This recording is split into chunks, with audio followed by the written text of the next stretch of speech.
With your project installed locally, you're ready to run the app. So I'm going to pop open the integrated terminal here, and that's just in the directory for the repo that I'm using.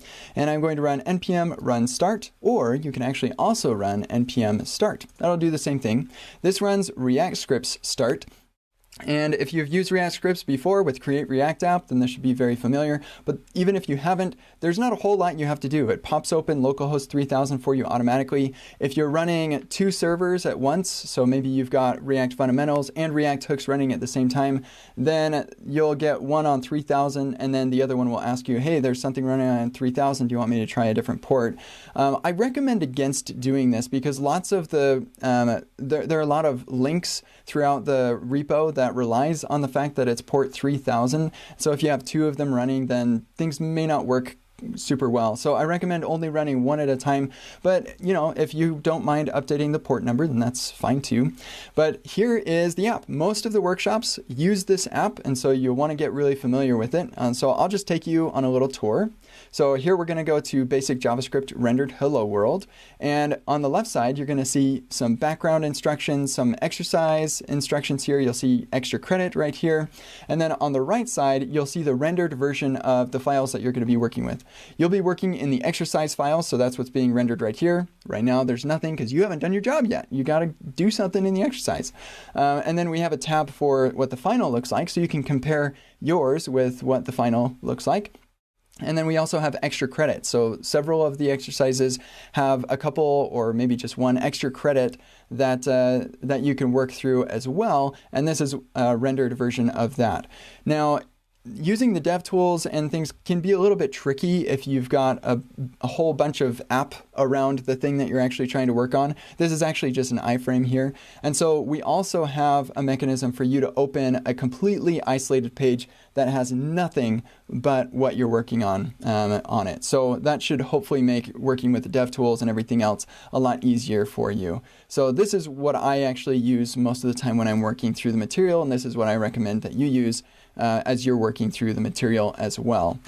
So another thing that I want to point out here is it's really important that you read through this background information. Even if you feel like, oh, I know this whole thing, I'm just going to breeze through this. Don't do that.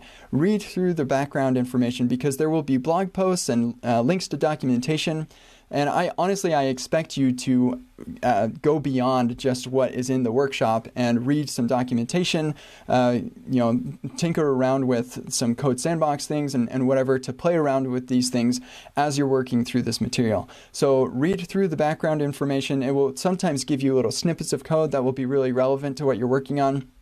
And then here in each one of the exercises and extra credits, you're going to see this production deploys thing. And what this is basically is if you've like messed things up locally or something, you just want to see what it looks like in production. This is actually especially relevant for the performance workshop where you want to see, okay, so when I build this for production, what does this actually look like?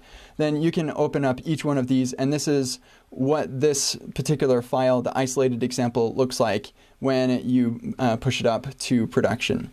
So that can be useful. It's like I said, it's mostly useful for the production or the performance workshop. And then you also have that for the extra credit. We also have elaboration and feedback, and I'll talk a little bit more about that later. So once you finish with each exercise, you can navigate to the next one by clicking this next button. You can go back to the previous one by clicking the previous button. And then we also have these dots right here that you can navigate just to jump around really quickly. And actually you can use the left and right arrow keys if you're just like focused on the body. So there's that too, if that's useful to you. So that's how you get the app up and running. That's a little tour of the app. You simply run npm run start or npm start in the directory for the repository that you want to have running. And then that will pop open your localhost 3000. And then you can start on the exercise that you're working through in Epic React.